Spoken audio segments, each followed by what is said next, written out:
Howard Tiersky. I am the author of the Wall Street Journal best-selling book, Winning Digital Customers, which I assume you have in some form or another, even if it doesn't look like this. It might be an ebook or whatnot. But I assume that because this is a video for the bonus website only for people who have purchased or otherwise acquired a copy of the book. So, as you probably know, there are some things we had to cut out of the book, and this video is giving you a little bit of additional information, specifically about the issue of measuring the performance of digital properties, whether they're websites or mobile applications or something else. And so I'm going to just briefly talk through what I believe are the 10 most important things that you need to be measuring. And I'm going to, along the way, try to give you a few tips and tricks on some of the sort of potholes or danger points or things that you have to keep an eye out for because, you know, man, measuring things can be tricky. You know, you'd like to think it's straightforward and obvious to say, if I want to measure the length of a video, for example, I'm making a video right now. How long is the video? Well, you might think, well, isn't it obvious, you know, from the beginning to the end? Yeah, but you know, am I including the little intro part at the beginning that came up and said winning digital customers? Is that part of the length of the video? You know, do I stop the stopwatch when I stop talking or not till the little tail end runs out at the end? I mean, there are a number of things that may make one person measure something a little differently than something else. And that's an important thing to consider because if you're relying on these metrics and if you're comparing them to other metrics from other sources that are supposedly measuring the same thing, you want to at least be mindful of some of the things that might not be as straightforward as you think. So we're going to try to cover some of those things as we go as well, but also try to keep this brief. So I'll try to balance those two things. So the first metric that I want to talk about is simply traffic. What is traffic? Traffic is how many people are coming to you, to your digital property, whatever it may be. And on the one hand, it might seem like a very straightforward thing to measure, but there are some nuances to it. For example, if the same person comes twice, you know, do we count them as one person or two people? If I come at noon and then I come again at 3 p.m., am I another person? Am I the same person? You know, well, what if I came a week ago and then I come back again? Am I not counted today because I was there a week ago?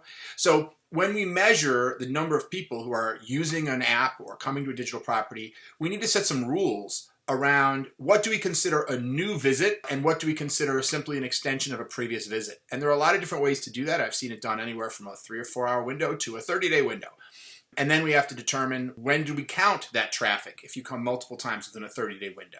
The first day, the last day. And, you know, to some degree, it's less critical which choices you make. It's more about consistency. Because if I'm looking at one website that is counting, that says they got 1 million visitors, and they consider it a new visitor if you show up 6 hours later, and another site that says, no, I count my 1 million visitors and only renew them as a new visitor on the 31st day, well, that's quite different. You know, the actual raw number of people that have come is different. They're measuring it differently. So that's one of the things that you have to keep an eye out when you're measuring traffic, just to get to the raw number of people who are coming into an experience. The other thing you have to make sure you've made a good decision about is what's the starting point of that experience? And I've seen some different interpretations of that. For example, if you have a web store, knowing the amount of traffic you get to that store is a very, very important metric for a variety of reasons. But some companies have a store in addition to other digital components of their website, right? So for example, if I go to a company like Cisco, let's say, and I'm not even sure if Cisco does sell their products directly, but let's just say for the sake of argument that they do, there's a lot of reasons to go to the Cisco website. Do I consider the traffic to the store only when you go to a certain page of the website or anyone who comes to the website? And again, you know, these are things that are very important. I'm going to talk in a little bit about conversion and making sure you're really looking into the details of how you're measuring something as basic as traffic and what counts as traffic is going to be important later when we try to figure out how to turn that into ratios around conversion. So hold your horses and we'll get to that in a second. So the second thing is traffic sources and destinations. In other words, first of all, the traffic that's coming into your digital property, and this is true a little bit more for websites than it is for apps, but it can be true for both. Are they coming to your homepage or are they deep linking to some other part of the site? For example, I run a digital agency. When I look at the stats of the people who come to our website, most of them don't start at the homepage. Most of them start in some article on our website. Why is that? It's because we've published a lot of content and all that content is in Google. So most of the people who come to the website are finding a topic like corporate innovation or something like that and clicking to read one of our articles. And then, of course, we hope that they'll get interested in us as a company and maybe hire us. And, you know, maybe they will and maybe they won't. But they're not starting from the top. So that's very helpful to know. It's very important to know that most of my traffic is not coming to my homepage first. In fact, most of my traffic never comes to my homepage. What most people who come to my website for my digital agency do is they link to an article, and then very often they link to another article. Most people come and they read like something like 1.8 articles or something. How do you read 0.8 of an article, right? It's an average, obviously. So some people come read 1 article, 2 articles, 3 articles, and they could go anytime to the homepage and learn more about us as a company. And some people do, but most people don't. Most people come, read a couple articles, and then they're out of there because they've probably, whatever problem they're trying to solve, whatever information they're looking for, they either hopefully got the information they were looking for, or they didn't get it and they gave up. In either case, they left.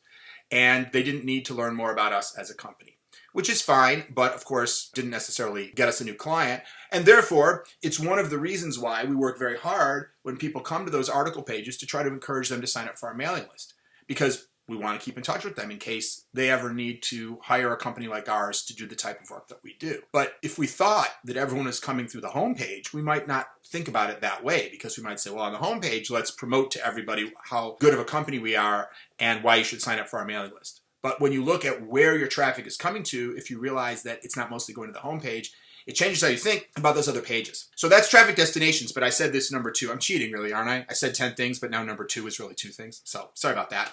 But 11 things would just not sound quite as catchy. So forgive me. But so I said traffic destinations and sources. So what's traffic sources? Well, where does the traffic come from? For example, I just mentioned we get a lot of traffic from search engines like Google, where they find an article about us. But that's not the only place that people link to articles on our website. For example, people share our articles on social media. So they might have been linked from Twitter or from Facebook or, et cetera. You get it, right? Or sometimes we'll post a video on YouTube and then there'll be an article that relates to that video and we'll link to it from YouTube. So someone watches that video and then they link back to the article that's on our website. So there's a lot of different ways that people wind up on different pages of our websites. And it's helpful to know not only where did they come to, but where did they come from? And why would we want to know that? Well, for example, if we're getting a lot of traffic, sometimes all of a sudden we'll see an article spikes, and all of a sudden I'll be like, I look at the top 10 articles, and there'll be an article that I wrote 5 years ago that I've never seen in the top 10. And all of a sudden it's the number 3rd most read article on our whole website. And I'm like, why is this old article all of a sudden wildly popular? So the first thing we'll do is we'll say, well, where is all this new traffic coming from? And usually the answer is someone linked to it. A big blog wrote an article and they linked to our article as an example of something. And that one big blog that just came out, a lot of people read it and a lot of people clicked the link. And so that caused our traffic to surge on that one article. But, if that happened, I might want to reach out to that traffic source. And I'd like that to happen again, right? Because a lot of times when an article like that comes out, it gets a lot of readership in the first few weeks and then dies down. So that surge in traffic to that one article may not stay, which is okay. But I might want to reach out to that traffic source and say, hey, man, thanks for linking. And by the way, I got another 100 articles. You want to link to some more of my articles, or what have you, right? So